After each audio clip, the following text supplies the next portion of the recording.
Good evening, hockey fans! Welcome back into the Neutral Zone on IE Sports Radio. Tonight, we're going streaking, boys. The New Jersey Devils, 13 consecutive wins in a row in New Jersey. St. Louis, 7 wins in a row. And that's after dropping 7 straight. I'm not going to ask which streak is more impressive, because that answer is obvious. But they're both cool in their own way. And on the other end, well, the Flyers have dropped 7 straight. But that's not all. Cale Makar, well, we all know he's good, but he just solidified it last night. The fastest defensiveman in NHL history to get 200 points. And we've got some Blackhawks talk, and we might even dip into the college realms. Zach is back. Adam is here. Light the lamp, drop the puck, let's go!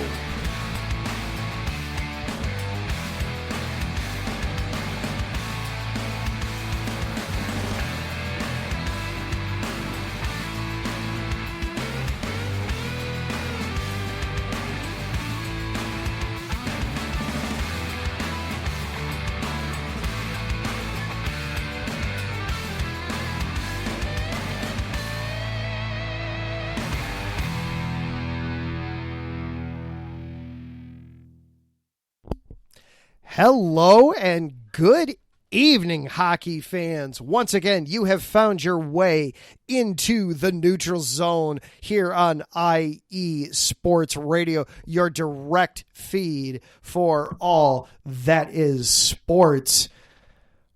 We're both here tonight. Zach, how the heck are you? It's been like a month, I think, since we've done a show together. I'm fantastic. How are you? Life is good. Busy, very busy, but very good. You had yourself a heck of a weekend there. You basically were just living on campus, it looks like.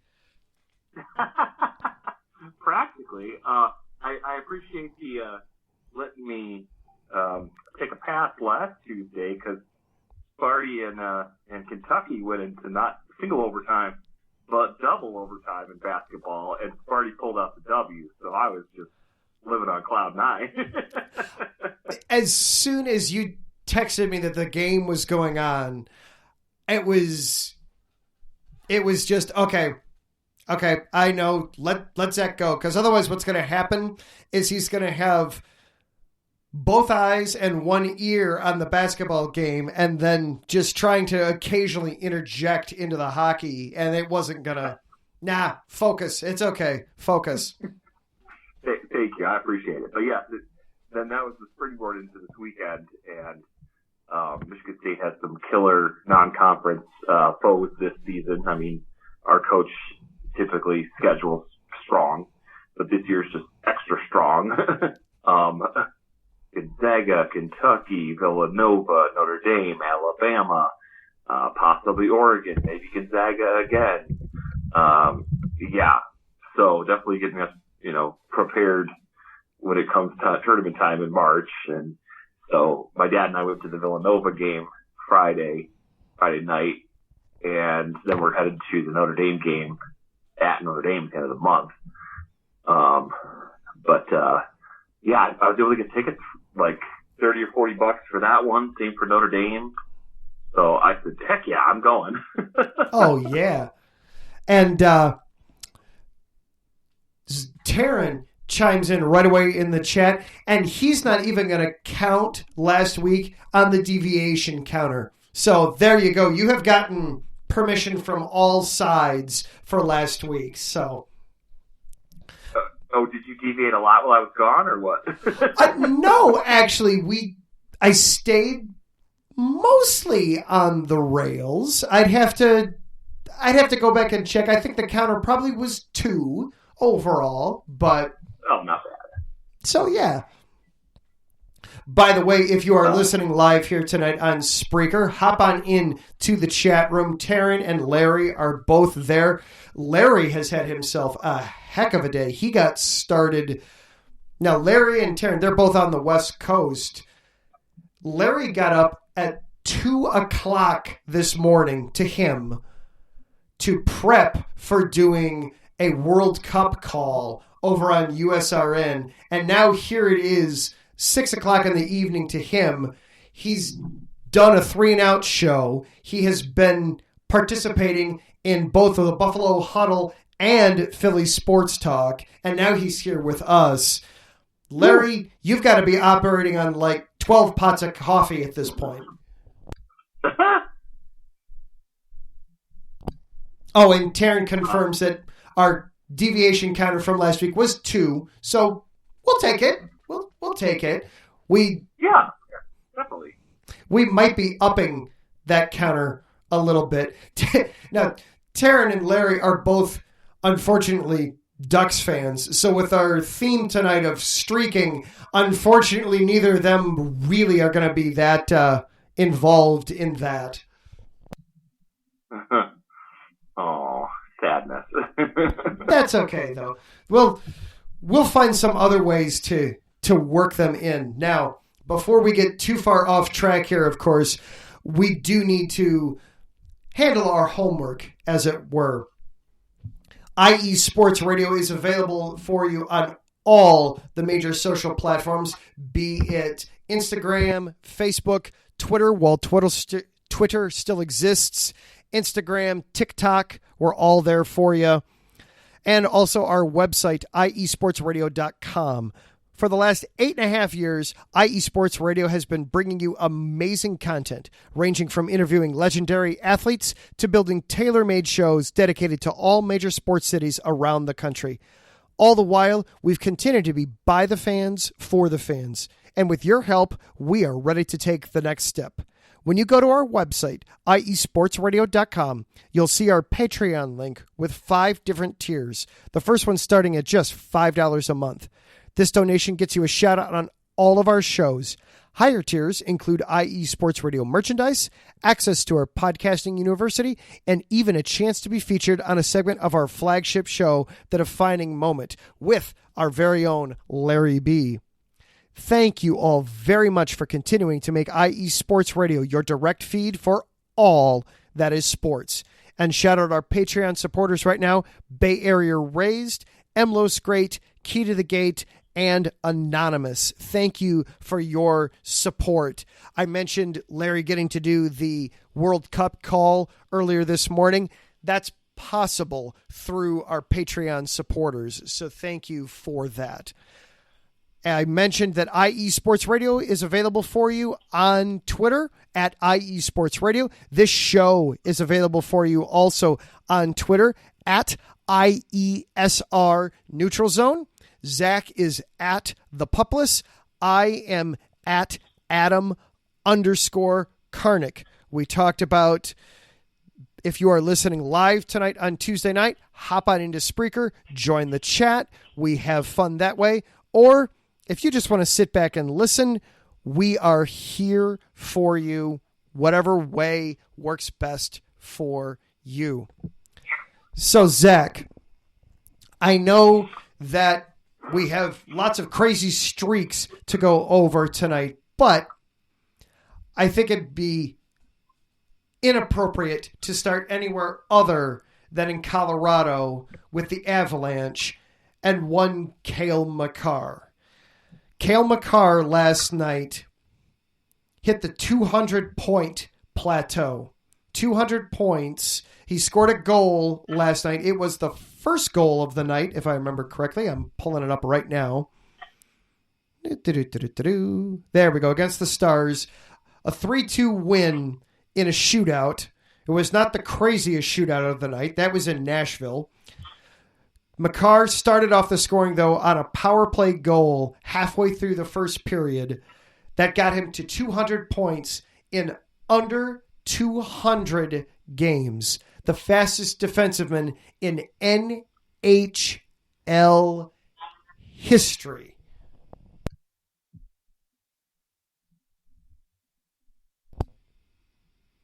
Oh, are you there?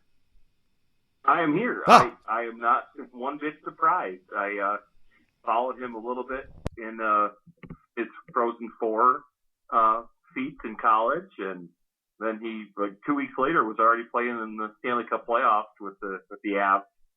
So I followed him, ever since his college days, and he's been that great ever since. It's still, though, 197 is where he's at right now for games played. Better than a point a night. And for a defensiveman, you don't, sure, there are offensive defensivemen. You think of guys like Chelios throughout the years, or Duncan Keith, guys that wind up on the score sheet, but you don't think of them as a point a night kind of guys. That's more reserved for your forwards, guys like Ovechkin or Kane or Austin Matthews, guys like that. You don't normally think of a defenseman putting up points like that, do you? No, that's a fair point. It's one of these guys that I've followed from his college days, and he's only gotten better and better every time, it seems like. Yeah, I mean, it is crazy. It is crazy to just look at and consider. I'm trying to get his numbers up here. Yeah, 195 games. The next closest on the list, Sergei Zubov of the Pittsburgh Penguins, needed 207. Most other guys on the list, nobody else was under 210 games. That's 12 games faster than anybody else. Not just the fastest by a mile. Yeah, that's insane. Crazy quick. But like you said, I mean, he's done it since college. He's continued to be just a strong scoring presence all throughout, from college straight into the Stanley Cup playoffs, and then with the Avalanche. And the Avalanche are legit, as if winning the Stanley Cup wasn't enough proof last year. They are legit. Yeah, definitely. I love, too, that obviously he makes that history, but the first quote you see from him in the NHL.com story is he's talking about how it's his fault that the game even made it to overtime. It never should have made it to overtime. Talking about the team aspect and, just bad coverage read and then right off my stick far side. That game should have been ended in regulation. Now some of that could just be editing, the way they're putting the story together, but the guy makes history, and the first thing you read about him is, I got to be better in the D end. We got to make sure that we end that game before it gets into overtime. Yeah. Definitely not resting on his laurels. No. And it's part of what just makes him so darn good. Yeah. But it's where we had to start tonight. In part because there's not a whole lot of action tonight. I mean, there's only 2 games going on tonight. The Sabres are destroying Montreal. Apparently, Montreal forgot to play a goalie tonight. It's 6-2 with under 10 minutes to go in the third, and that one, that's a big scoring list there for the Sabres. And then there's only one other game tonight, the Rangers and the Kings. And to answer Taryn's question in the chat, yeah, Larry, I know the Sabres are winning a game. I know, it's kind of crazy. Hard to believe Hard to believe. I know. Patty's got to be excited. Of course, Patty's excited because she got to go see her Bills play in Detroit. She escaped the snow in Buffalo. That's reason enough right there to be excited. Reason enough to rejoice. Yeah. But yeah, Buffalo 7-11. 7-11-0 on the season, but they are handing it to Montreal tonight. Of course, it is the Canadiens. They're, yeah. Well, ever since their Stanley Cup run in the, not the bubble, but the next pandemic affected year when they had the North, South, East, and West divisions, and everything in the North was Canadian teams. Ever since that run to the Cup final, they've just fallen off. Yeah, that Cup run's looking a lot more like a fluke than anything else at this point. Oh, Zach, listen to this statistic. I want to give it a chance to refresh it and make sure it's right. The Montreal Canadiens tonight, 0 for 6 on the power play. Ooh. 15 minutes of penalty time. I want to make sure I'm reading that right. I can't be reading that right. But 0 for 6 on the power play. Yuck. That's not going to win you a game, eh? No. How does Buffalo have 6 goals when they've been playing a man down for half a period? Sure. Yeah, that's a hell of a lot of shorthanded. Yeah, let's see. Do they have any shorties? No, they scored a power play goal. But no, all 6 goals. They had 1 power play goal and then 5 even ice goals. Wow. Full strength. Man, Montreal's special teams unit is awful.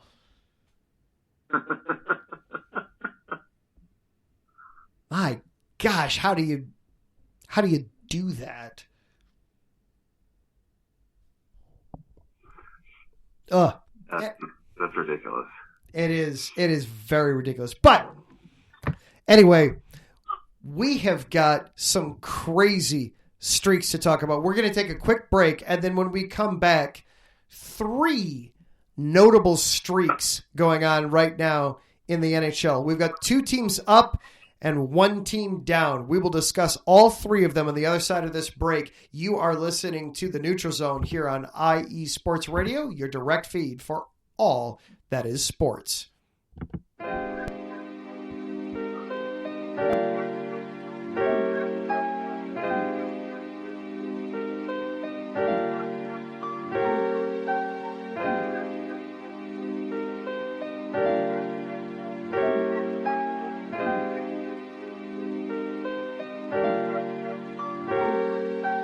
Hello, ladies and gentlemen. My name is Davidson. It's your boy, Dentarius Locke.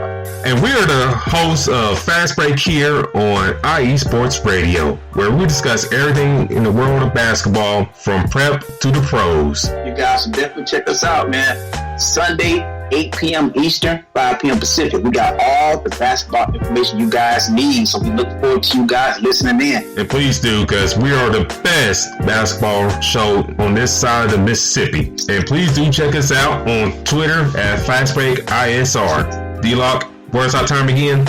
8 p.m. Eastern, 5 p.m. Pacific. That gives you guys plenty of time on a Sunday. Tune in.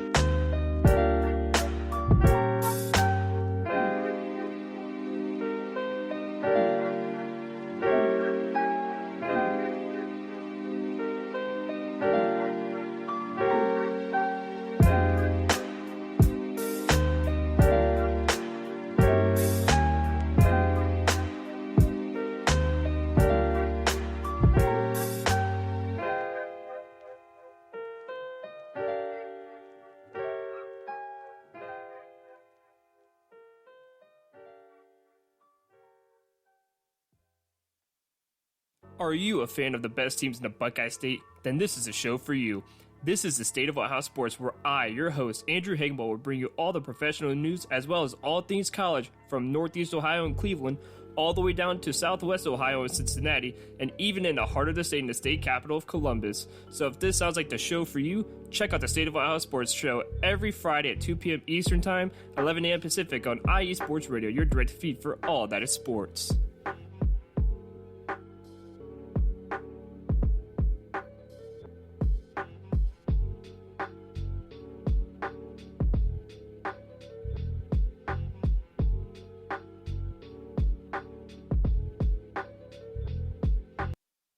It's a new era of soccer in America, and the Stars and Stripes are ready to prove it to you. Don't believe us? Good. Christian Pulisic leads the United States of America into the 2022 World Cup, coming to the USRN family of networks this November.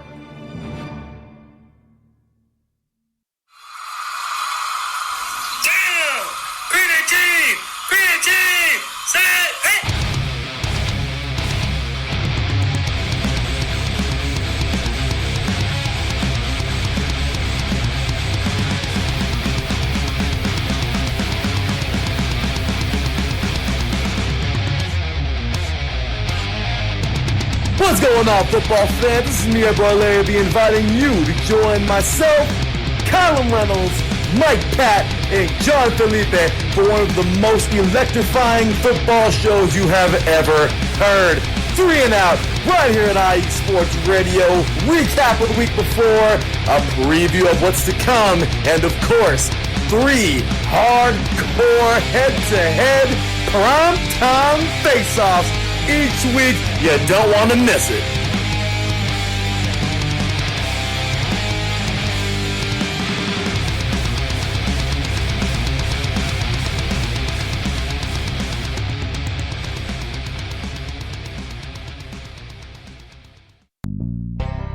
Some say that Indiana is just a flyover state. Flatlands and cornfields, barns and country roads. What if I told you Indiana is the crossroads of America? What if I told you in all other states, basketball is just basketball? In Indiana, basketball is life. Crowded high school basketball gyms on a Friday night, and every barn with a basketball rim and a frayed, worn-out net. If you're interested in the heartbeat of America, and if you're interested in sports, if you have Hoosier running through your veins, the Crossroads Pod with Aaron X is made for you. Powered by IE Sports Radio, your direct feed for all that is sports. Each and every week, the Crossroad Pod covers all of Indiana sports. The pride of the horseshoe of the Indianapolis Colts. The blue-collar, bold swagger of the Indiana Pacers. The relentless pursuit of the sixth banner for the Indiana Hoosiers. The swing of the hammer of the Purdue Boilermakers. The swoop of the Cardinals of Ball State. The summoning of the echoes of the Notre Dame Fighting Irish. The growl of the Bulldogs of Butler. The intensity of an Indiana fever. The chop of the Indianapolis Indians. At the Crossroads Pod, if it is Indiana, we've got you covered. More than cornfields. More than country back roads. The Crossroads of America. Join me, Aaron X, every week. It's nothing but net.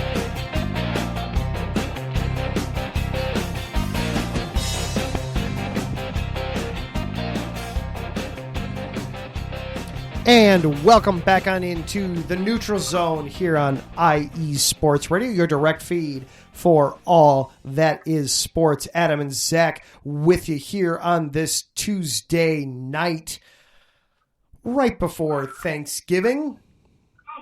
And we're going to celebrate by going streaking. We've got 3 notable streaks going on in the NHL right now. 2 teams are pointed way, way up, and one is pointed not so up, but we'll get to them last. Starting things off, Zach, how in the world are the New Jersey Devils? Have they won 13 consecutive games? I'm as amazed as you are, to be honest. I think if you look at our season previews, or division previews at the top of the season, I think we both had them pretty low in the division.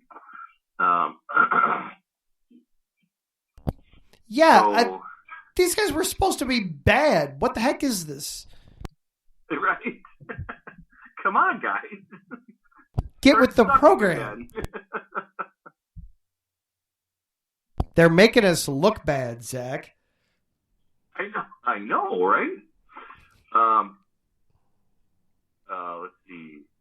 As they celebrate their consecutive victory Monday night, a sold-out home crowd rose to its feet to commemorate the moment. I think the team deserves a standing ovation. A run like this is incredible, Devils coach Lindy Ruff said, following his team's 5-2 win over the Edmonton Oilers. The Devils previously won 13 straight games from February 16th to March 23rd, 2001. Streak that would go on to play for the Stanley Cup, or a team that would go on to play for the Stanley Cup. Their current streak started October 25th and has fueled New Jersey's stunning surge to the top of the Metropolitan Division, 16-3-0, after finishing 28th in the NHL last season. Captain Nico Hischier said, "We're up there in the history books. Nobody's going to take that from us now." He had 3 assists in the win as well. He continues, "It proves that we're a good team, that we can win hockey games, and that we don't have to hide anymore." Oh, no. He makes it sound like the Detroit Lions wearing the paper bags over their heads. All the fans are. I mean, they were.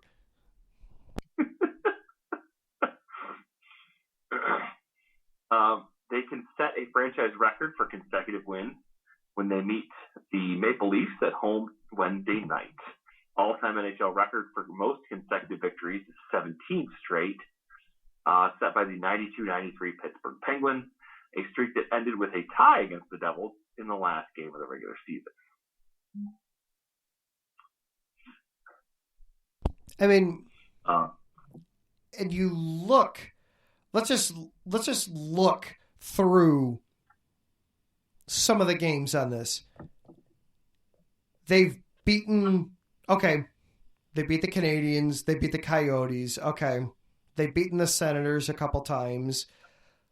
But they beat the Flames in back-to-back games. They beat the Oilers twice in this stretch. They've beaten... Okay, they beat the Ducks. Everybody beats the Ducks. Sorry, Larry. Sorry, Karen. They beat the Avalanche. They shut out the Avalanche during this streak. This is beyond crazy. It's fun to watch, don't get me wrong. It's just I don't understand why this is happening. Right? Their goalie says, Vitek Vanacek, he says, "It's great to be here. When you're winning, it's more fun. If you're losing, it's not fun, So we are winning right now, and it's really fun. Thank you, Captain Obvious." Fun is winning, and winning is fun. That's like Socrates wisdom right there. Personally, I heard it from Ozzie Guillen, former manager of the White Sox. But yes, you could probably find it in any sport.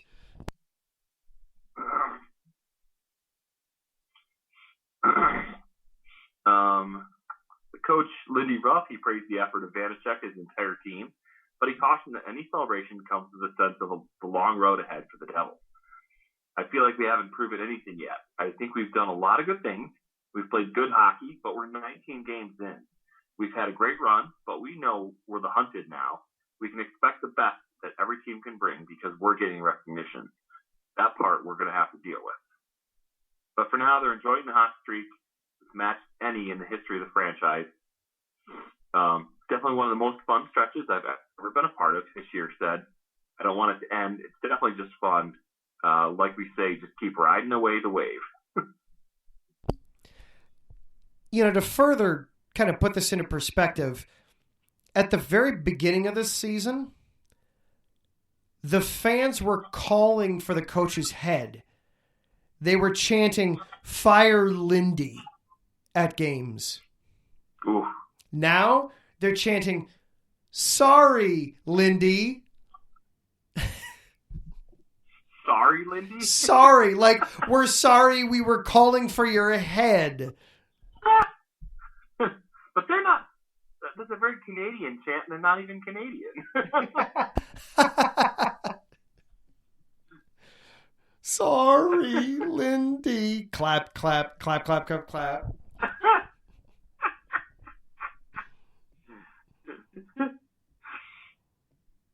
I mean, looking through, too, at some of the numbers a little bit, thanks to Greg Wisniewski of the Four Letter Network here. They're very strong off the rush. Dougie Hamilton is helping with that. That they're creating good, strong opportunities in the zone.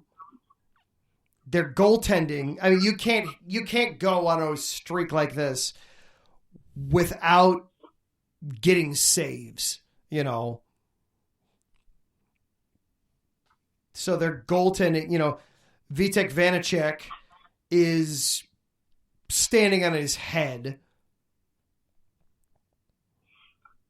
You know, he's playing so extremely well. And they're making sure that the other team doesn't get odd man rushes, you know, that they're playing, if not 5-on-5, 4-on-4, or 3-on-3, or 2-on-2. You're not seeing the 3-on-2 rushes or the 2-on-1 rushes where, you know, you're forced to make a choice on who do you defend, you know, and then the goalie's left with having to take on the puck carrier 1-on-1, basically. You know, they're making sure that doesn't happen. It's crazy to see. You think they get it tomorrow night against Toronto? They've already beaten Toronto once on this stretch, on this streak. That was 3 games ago. Yeah, I'd like to think so. I mean, I think they're going to have good confidence going into the game, knowing that they've beaten them once already here in the streak, and they don't just want to. I mean, reading these quotes from the players, I feel like there's definitely a hunger there. Like, they're not going to be satisfied with just tying this record. They want it for themselves. Yeah, and it's at home, too. It's in New Jersey tomorrow night, hosting the Maple Leafs. So, you know, the crowd is going to be behind them wanting it. Going to be bonkers, yeah. There's not enough Austin Matthews in the world, I think, for that. Sorry, guys. 7:00 tomorrow night on NHL, and ESPN Plus is covering that one. So I'll have to check with Matthew to see if USRN has anybody on that call tomorrow night. That'd be a good one to do as the Devils go to make it 14 in a row. It would be a new club record, one step closer to the NHL record. The Devils aren't the only team streaking right now, though. The St. Louis Blues are on an interesting little run of their own here. The Blues have won now 6 consecutive games after going on a long losing streak of their own. And looking at these 6 wins for them, they lost to the Bruins. Okay, everybody's been losing to the Bruins. But they beat the Golden Knights. They beat the Avalanche. They beat the Capitals. Back-to-back against the Ducks. They've got some quality wins in that run. And they're putting up a lot of goals. I mean, I'm doing math on the fly here as we do the show, but 25 goals in these 6 games too. That's better than 4 goals a night. what's with this all of a sudden? What's with these teams just going on these ridiculous runs here? They've got the Sabres next. The Sabres are clearly going to be coming off of a win tonight, but they'll be in the second end of a back-to-back, so it's very possible the Blues could get themselves 7 in a row here.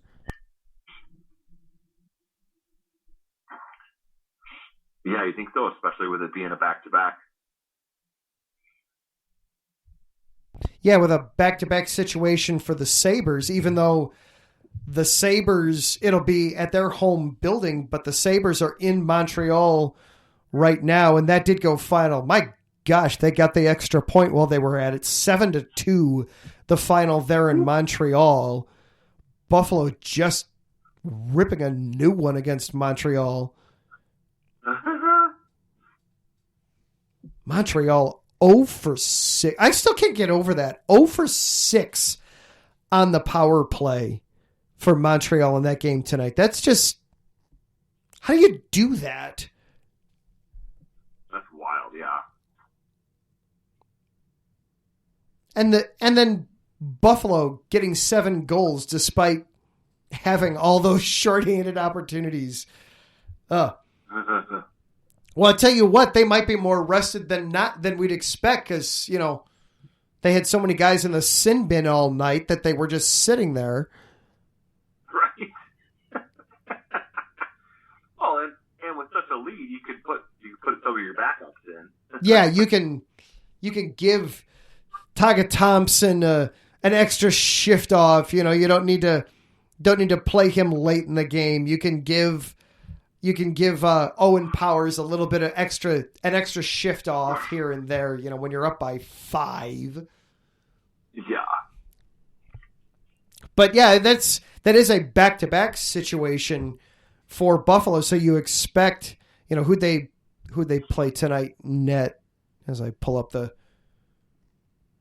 things. Now they did play Anderson tonight in net.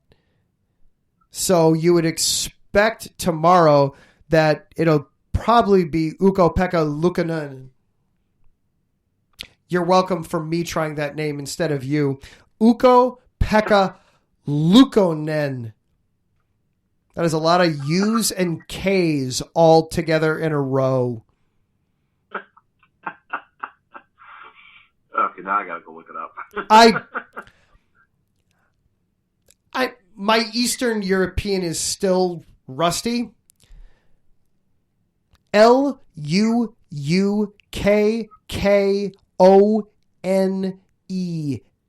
That is a lot of U's and K's all back to back of each other there.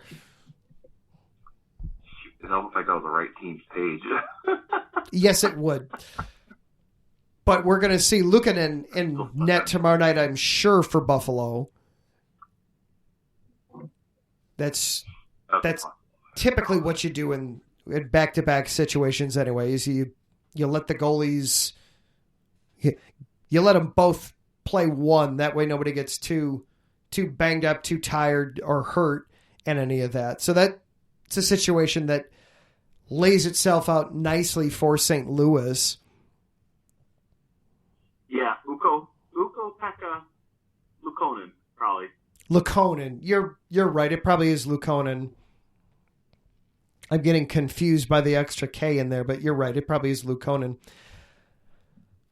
But still, this is a great opportunity for St. Louis to keep this positive streak. And theirs is unique because it comes after a fairly lengthy stretch where they weren't winning games. They beat the Blackhawks early on in the month, but sandwiched around that, you've got the loss to the Islanders, the loss to the Bruins. You've got losses. The Canadians stomped them. The Predators, the Oilers, the Jets. Lots of losses there.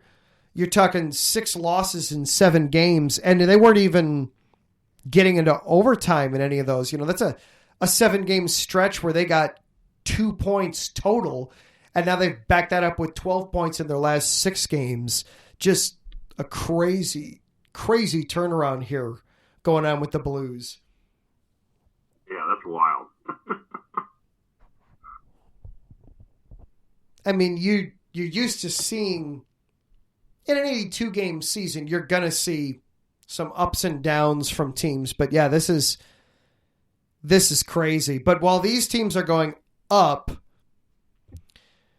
Cash and Chris, I'm sure the world famous Flyers minute is down to all of 25 seconds each night at this point, because the Flyers have lost now 7 in a row, I believe is what they're up to there in Philadelphia. They're down to 7, 8, and 4, third from the bottom in the Metro. And they just, 7 consecutive losses for the Flyers. And looking at these, not getting a lot of points in those two. Looking at these 7 games, just 2 points in those 7 games. 5-2 on the year for the Flyers. Or not on the year, in this 7-game stretch. They made it to overtime against the Blue Jackets, and they lost in a shootout to the Canadiens a couple nights ago. But other than that, 5-2 to the Flames, 4-1 to the Bruins, 5-1 against the Stars, 4-1 against the Senators, 5-2 against the Blue Jackets. Just not good stuff. Nope. Oh, and this is from Larry in the chat. Chris, one of the co-hosts of Philly Sports Talk, Chris said that there's so many injuries that he would be concerned walking into the arena. You might get hurt just being there. Oh gosh. And yeah, I mean, yeah, they're down. They are down players all across the board. That, or I'd be scared they're going to draft me as soon as I walk in. Yeah. How are they going? Hey, you're wearing a sweater. We need you. Come here. Right. Put on this helmet. Put on these skates. But I don't know how to skate. Doesn't matter. You'll be fine. Get out there. Get out there. Right. Don't slit anybody's throat. We'll be fine. It'll be fine. Just be sure to duck and cover. Duck and cover. Yeah. They'll be trying no Iron Lotus or nothing. I'm trying to pull up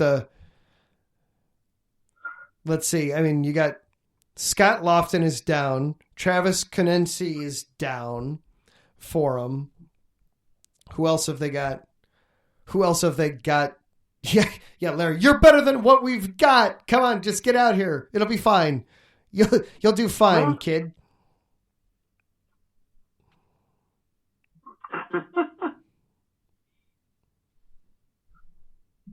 But yeah, so 2 teams streaking in great directions, but meanwhile, Philly, thanks to the injury bug, streaking in a very, very bad direction.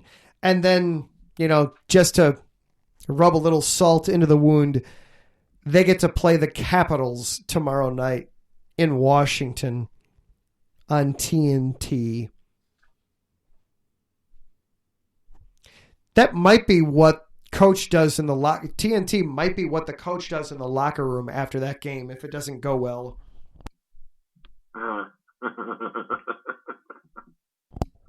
I mean,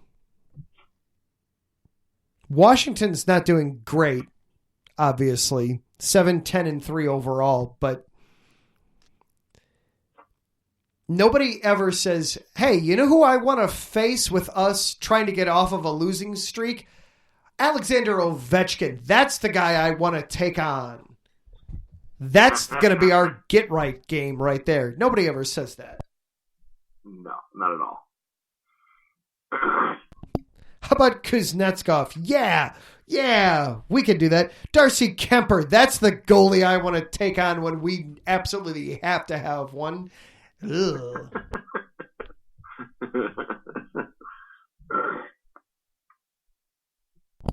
And then they follow that up to finish out the month.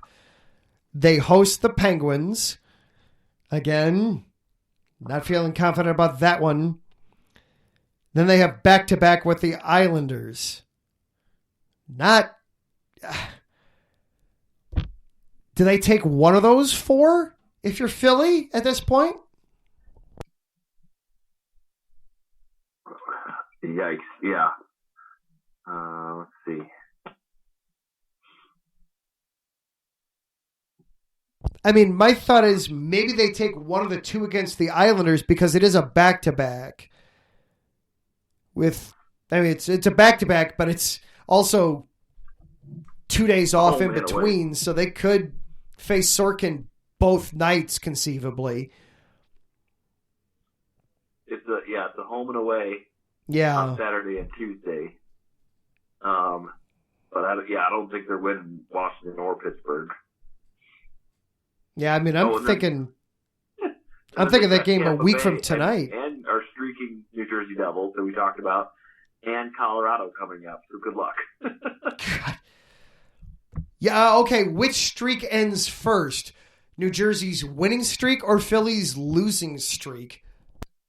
Ooh. Oh, man. My guess is Philly's losing streak is going to end sooner because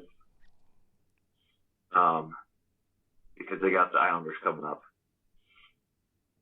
Yeah, I'm looking into their December. You can't lose them all. You can't. You have to win some eventually. But their next. They got Anaheim coming up. They'll win that one. Where's Anaheim? No, they don't play Anaheim in the month of December. No. Looking at their schedule. Okay, looking at their schedule. They play the Capitals tomorrow. The Capitals have a losing record. They don't play another game against a team with a losing record until they take on the Blue Jackets December 20th. Oh, no, I'm sorry. They've got the Capitals in their December 7th in there. But still, other than the Capitals, and the Capitals, I think, are good enough to beat them, it's the Blue Jackets, December 20th, is their next time where they've got a team with a losing record in there. That's rough for Philly. Even Arizona has a winning record? Oh, well, no. No. Arizona doesn't. Oh, you're right. Arizona's in there. Okay, Arizona's in there. So they've got a couple chances, but woof, that looks bad. Now, apparently, Larry is... Now, we got to preface this, because Larry's had a long day. But Larry's apparently just wanting us to twist the knife in here. He wants us to predict the Anaheim Ducks' final record at this point. Larry, first off, the Ducks have, if not the worst goal differential in the NHL, it's darn close. They can't stop the puck, and they can't hang on to the puck. It's a brutal combination. Oh, yeah, screw it. Okay, all right, fine. Okay, here you go. You never know which direction this show is going to head in any given night, but I mean... Larry, you're a sick bastard.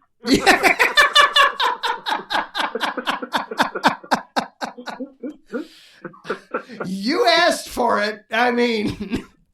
Oh, you're a twisted individual. You're a sick man, Larry B. Oh, here you go. Here you go. Will the Raiders, or who has the worst record according to their sport? Because obviously the Ducks play 82 games. Who's going to be worse, the Raiders or the Ducks? Oh my gosh. I mean, winning percentage, of course, it's so much easier to have a brutal winning percentage in the NFL because you only play 17 of the things. And they don't have ties that, you don't get a point for finishing in a tie in the NFL. We heavily discourage ties at all costs in the NFL. Hockey, we just live with it. You know, we go to a shootout and eventually we assign a winner and give you a point. Terrence trying to make our job a little easier here. Win percentage wise, that makes it easier. Well, what are the Ducks currently right now? They are 5-13-1. Got 11 points in 19 games, and that's worse than the league. That's okay. And let's see, they're 19 games. How much time have they been spending in their own division already? How much time? I mean, how many games against Calgary and Edmonton do they have coming up here, you know? Because, you know, they're not going to win those a lot. So far, the Seattle, Vegas, San Jose, Vancouver, San Jose. They've got coming up. Okay, Edmonton on December 17th. Calgary on December 23rd.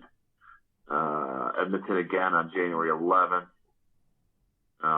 Colorado on January 26th. Tampa Bay, February 21st. Calgary again on March 10th. Okay, so some of this, looking through, this is not going to be pretty, Larry. This is just, I hate to be the bearer of such horrible, awful news for you. They're this bad. And yeah, they've played some tough teams. They've played the Bruins already once. They only played the Bruins twice. They've played the Devils once. They only play them twice. You know, Islanders, Rangers. They've played some tough games already. They haven't played Calgary yet. They haven't played Edmonton yet. You know, you're talking, that's 10 of your remaining games in there against those teams. They've got quite a few against the Kraken yet to play. And the Kraken have been... The end of March, beginning of April? Okay, let me skip ahead here. March 27th, Colorado, followed by at Seattle, at Edmonton, at Calgary, home versus Edmonton, at Arizona, and then at home versus Colorado on April 9th. Oh my gosh. Holy. Murderer's Row. That's brutal. And you back up just a little bit. They've got Calgary again on March 21st. I mean, that's a brutal stretch going down. They might win the Arizona game, but other than that. Yeah, I mean, Flames, Jets, Blues, Avalanche, Kraken, Oilers, Flames, Oilers, Arizona, Avalanche, Vancouver, LA. I mean, you're talking, there's 2 wins in there. Now, obviously, we're talking way down the road. There's all sorts of myriad things that could happen between now and then. But, that's going to be Personally, Ugh. That's what? Sorry, go ahead.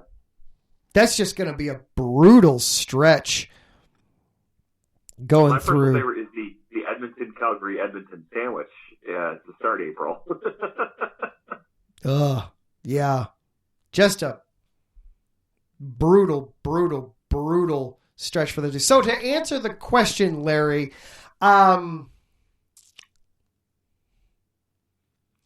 Raiders season is certainly going to hurt more because you had higher expectations for them. And it's, let's face it, it's football instead of hockey. And for most people, football's the sport here in the U.S. we care. We're more invested emotionally in it. But this Duck season is going to be long and hard and just not fun to get. It's going to be a slog to get through this season for the Ducks. I mean, they've got 5 wins right now. 20 feels like the high end of their final win total right now. You know, and they've got 62 games left. 63 games left. 15 of those, as terrible as that sounds, that sounds like the high end to me. What do you think, Zach? I'm with you, yeah. maybe 20, 25 wins. Yeah. Yeah, that's just... my microphone can't decide whether it wants to be on or off. That's a rough one. That's a rough one. All right, well, we've got one more quick thing to go through before we get out of here, and I'm seeing we've got a little bit of time because, unfortunately, Cale Henderson is having some technical difficulties tonight, so we've got a little bit of time here. So even though we're right up on the hour, there's a player, Zach, that is certainly near and dear to me, but I hope he is to you too, because he spent a little bit of time with your team, that got his sweater retired over the weekend. He did spend a little time with my team. I think our jerseys were less itchy. Were what? I think our jerseys were less itchy. All right. Well, didn't he have a reaction to his jerseys? Oh, yes, that's ultimately what forced... Okay, all right, we've teased enough. We now have to explain who he is at this point. Congratulations, you derailed me. I thought it was a good one. Here I was trying to do this beautiful build-up and send-off for one of the best hockey players of his generation, and you just decided, no, we can't have nice things here on the Neutral Zone. Oh, I'm sorry. No, it was perfect. So, Marian Hossa got his sweater retired from the Blackhawks over the weekend in a game against the Pittsburgh Penguins. Now, Pittsburgh had to go and upset the situation by winning the game, but it did not derail the pregame festivities and the fun that was had there. Hossa, of course, I talked about this last night on Chi-Town Weekly. Hossa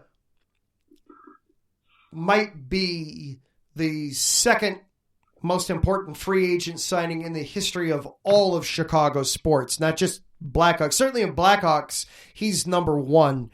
The history of the city, I think he's number 2. John Lester just ever so slightly ahead of him there.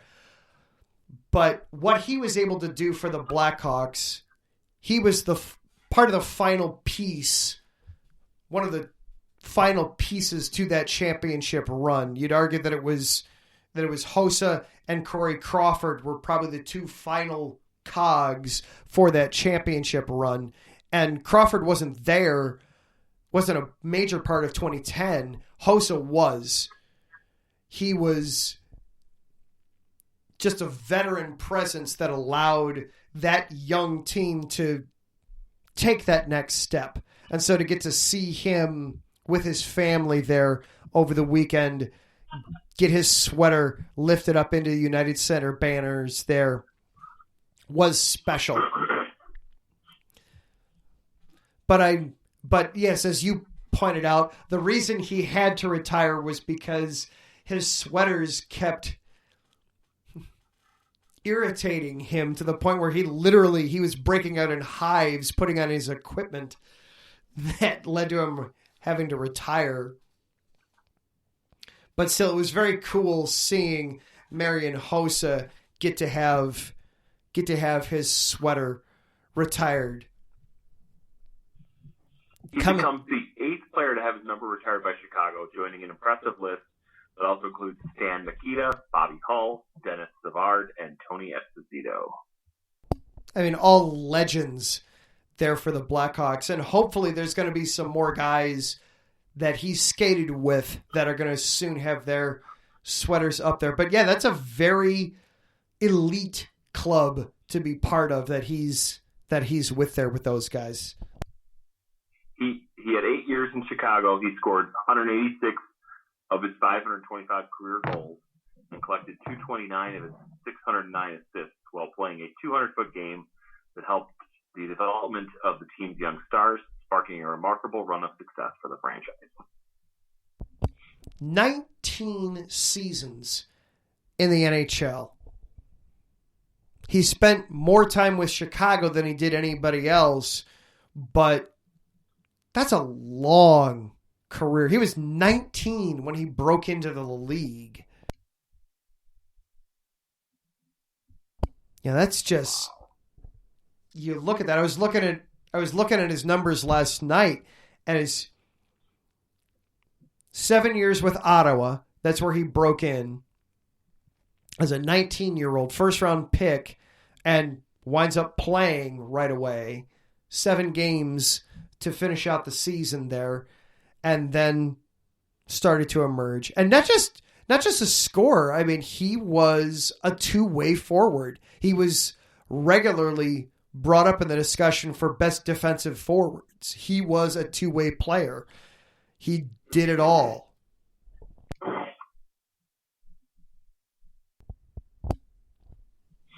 Not afraid to get dirty, not afraid to do what needed to be done. Get the greasy goals, stop anything there. It's all good. Oh.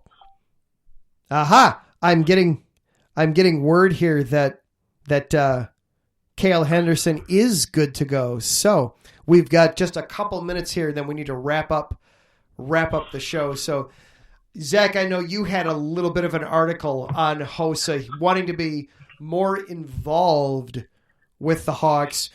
Give us the 3-minute version of it here. Sure. I'm scoping it out right now. He says he definitely would like to be a small part with the Blackhawks organization. He's also got a new book out on his hockey career. Quote, I know it's been a long time, but try to make sure I'm going to make the right decision with which part I'll take. He's hoping to take on a more active role with the Blackhawks. What else?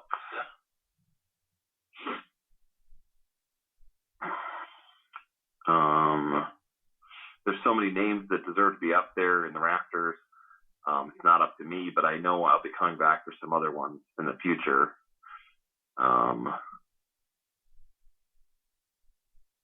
Yeah, so I think it was more about the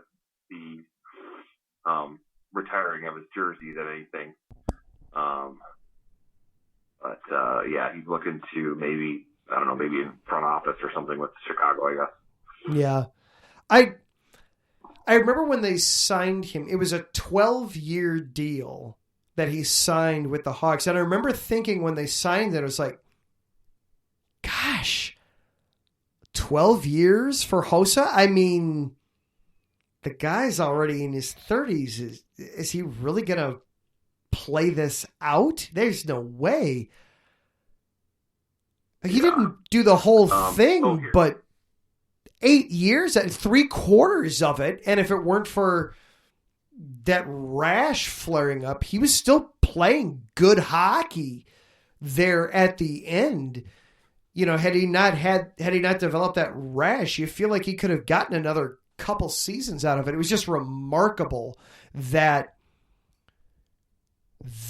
contract, you know, we talk a lot in all sports about players living up to the contract. He lived up to it. It was one of those contracts that you saw and thought, oh, this might not go well. It went well with him. That was ultimately a good deal for the Hawks. Yeah. Having him played, how he played for both my Red Wings and your Blackhawks, this kind of ties both of them together. He broke into the NHL with Ottawa in '97, but he said he learned a lot about playing a more well-rounded game during his one season with the Red Wings with Henrik Zetterberg and Pavel Datsyuk. The break I needed came when I joined the Red Wings. That year gave me so much, even when we lost. I learned from the best to play the right way. And then when I came to Chicago, he saw so much talent there. He knew he was good.